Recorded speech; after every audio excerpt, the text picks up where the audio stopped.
I think it would be safe to say that the D in Ding stands for dangerous. Yes, given the last 12 months or so, spectators and lovers of the game have seen that the current world champion has been experiencing a bit of a slump. But we all know how dangerous and powerful the Chinese player Ding Liren is. And in today's game, we'll be showing just that. This illustration then takes us back to 2019 in the Sinquefield Cup tiebreak final, where Ding Liren takes on none other than the GOAT, Magnus Carlsen, in a blitz tiebreak. In this game, Magnus had the white pieces, so statistically, then it's even more likely that he is to at least not lose, right? But Ding Liren unleashed one of his finest masterpieces. So let's see how this game progressed. In this game, Magnus starts then with 1 to e4. Ding responds with e5, knight f3, knight c6, bishop e5, Magnus's favorite opening, the Roy Lopez. a6, we're in the Morphe's now, Morphe's defense. Bishop a4 and knight f6. Very common, seen at the highest level, at all levels. In fact, Magnus had this exact setup against Jan Nepomniachtchi in his last World Championship match for a couple games. Against Fabiano Caruana, Ding Liren has had it multiple times on both sides. So the game continues with Magnus castling, bishop e7, a Hungarian style setup as well with the bishop on e7. We get d3, b5 kicking the bishop back and bishop to b3. And here, after black's move of d6, castling is an option as well, if not d6. White has many options here. Personal favorite that I like is the Martinez variation with a4. There's also options of c3, which Magnus plays in this game. There is knight to d2, rook to e1, h3 to stop the bishop from coming to g4. So there's a variety of options here. C3 is then chosen by Magnus. The intention then is to come into the center here and take over this d4 square. Of course, then getting rook e1 first to support this d4 thrust, right? Ding then goes knight to a5, immediately putting pressure on this bishop on b3 and asks white, what are you going to do? Will you drop your bishop back or will you leave it there and just continue developing? Magnus then goes bishop c2 and says, no, I'm holding on to this piece. c5, a common theme in the setup, um, with the knight dropping back to c6 perhaps and supporting pushes of d5 later on. d4 then, Magnus says, okay, let's fight for the center. Ding says, not a problem, I'll capture. Magnus captures back and then castles. So now we see both kings are in safety. And if we assess on move 11, Black's got some ideas of developing this bishop to b7, perhaps later on the queen swinging, which actually happens in the game. White's got some ideas as well, getting the knight out, the bishop out. So let's see how it progresses. h3, then thus stopping this bishop to g4 idea. Rook e8, d5. White says, okay, I'm clamping down on the center and I'm taking space. All right, bishop to d7 then. Knight to c3, queen to b8. So now we see this idea of queen dropping to b8, perhaps coming to b7, bishop not to c6, not possible as this pawn is guarded, that square.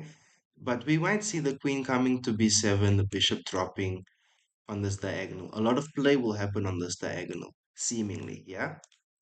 Okay, bishop to d3, rook to c8, and knight to e2. Here we have knight to b7. The goal then is to attack, to come to c5 and attack this bishop here, which is a beautiful square for this knight on the c5 square. Just the g4 thrust by Magnus. Magnus is trying to play on the other side of the board now, as it is clear that Ding is playing on this side for now. So Magnus says, okay, you go left, I go right. And now it's a fight. We'll see who takes it. Knight to c5 then. The knight drops to g3, and then Ding gladly captures that bishop. Queen to d3 and b4. So Ding's perhaps now trying to say, okay, you pushing on the king side, I'm going to push on the queen side. But b4 is not just a pawn push, supporting maybe a5 later. It's also telling Magnus, hey, your queen and rook are on the same diagonal. I'm threatening you here. So you need to respond immediately. And Magnus does. He gets the rook away from the queen, right? All right, rook to e1, queen to b5. Thing asks Magnus, do you want to trade queens? Magnus says, no, sir, not right now. Okay, then we have rook to c7 after queen d1 by white, and bishop to e3. Black's idea here seems quite simple and clear to double up, which black does. Knight to d2. Magnus wants to enter here, perhaps. Obviously not immediately, because there's a double stack on the c file, and it's triply protected on c4. g6 then, and we have b3. Queen to b7, knight to c4 now, because b3 allows this there. But even though the knight looks good on c4, that it's sort of a soft outpost for now, it doesn't really attack that much. Perhaps Magnus would want to ideally maybe get this bishop to b6, but even then, doesn't do that much. The rook could even slide to c2 in that case. Um, and then the game just continues, right? Because black's exercising a lot of control on the c file. Let's say, for example, now um, this bishop b5, knight to a5, attacking the queen, and the queen drops to b8. So if we look at the analysis right now, white is slightly better in this position, but it's if in a deeper run, the engine says, okay, no, we're actually equal, right? But this is where the fireworks start coming. Right, after knight to a5, queen b8, we have queen to d2, and now rook to c3. Thing is asking questions here, right? As we saw now 2 moves ago, the evaluation says it's equal. But if you look at this position optically, it seems as if black's the one that's got more activity here and is asking the questions, right? You could argue that, okay, Magnus has got some play as well here, maybe ideas of f3, h4, h5, coming into the bishop, such plans. Um, but who's quicker to the attack? Magnus plays a3 to try and break some defense of this rook here. Thing says not a problem, sir. I will capture. Okay, after b takes a, knight to c6. And this knight is quite well placed, but just the problem is Ting cannot capture this with the bishop. Because say, for example, now, or he could, right? Because this happens, and then the fireworks come. Um, Although this is the computer's top choice to go bishop takes c6, white is actually giving up quite a bit here because black, okay, black loses the rook, sure, fine, but in exchange, there's compensation, gets a pawn and a minor piece, and now this is where the mistakes happen. Bishop takes e4, and now we are in sharp, sharp territory. So let's assess this position for a few seconds, guys. Absorb, take it in. After g5, Magnus is telling Ding, look here, I'm attacking your knight, which is also defending your bishop, and that's the only piece in your army defending this bishop. If this knight were to drop back to e8, we'll just see that here, the evaluation, white just captures on e4, and that's GG's, have a good night, right? But after g4, Ding finds the only move to keep this game going, which is then this bishop to a8, which is such a high-class move, especially since this is a blitz game, guys. Not to mention that, right? Not to forget that how beautiful this move is optically as well. Because any other move here, let's say bishop to d5, you're just losing your knight. But you might think, all right, fine. After bishop e8, it's just f takes g, the knight. No, sir, there's a mate threat now with queen b7, and it's coming fast, right? Queen b7, and funnily enough, the engine still says it's equal. Obviously, we cannot capture there because it's just mate in one, and that's game over. But after this, the king has to run to f1. h2 doesn't work because of the same uh, threat. So king to f1, and this is actually drawn because after king f1, we get queen to g2. The king has to run up the board, and then there's simply a repetition. You cannot run to d2 as you're exposing your king too much, right? Bishop d8 is coming, And then after bishop d8, you'd most likely have to give up your queen. Let's say white stubborn doesn't want to capture. Well, it's simply mate coming up now. Queen takes d5, bishop d4, bishop a5. And the beauty of this queen d5 move was to connect the bishop to keep this check. So like a nice triangle there.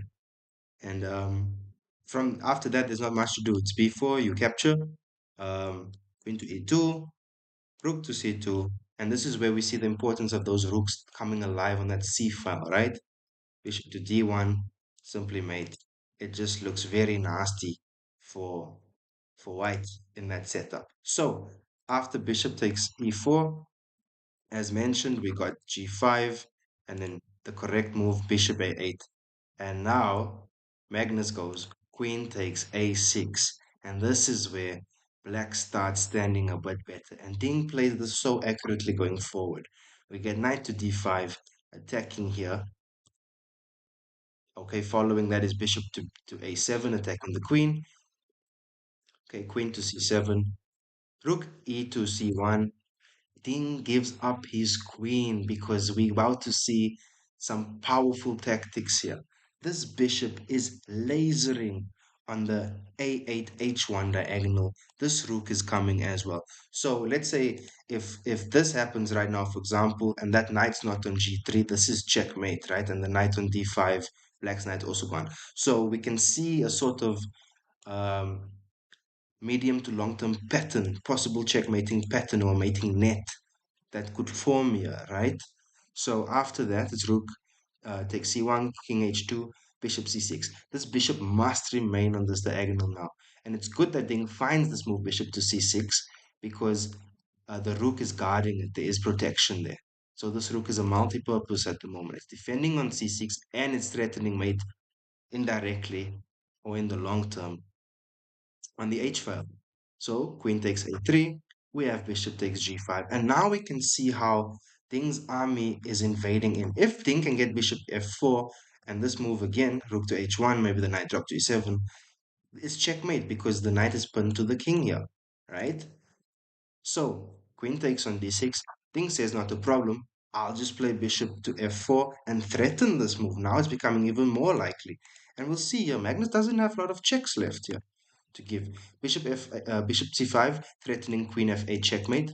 Ding says not a problem. I see that. And knight to e7. And in this position on move 40, the GOAT, Magnus Carlsen, resigns. And the reason why he's stopping this bishop to queen f8 mate and now realizing all the threats on that h1 square. And guess what? It cannot be stopped.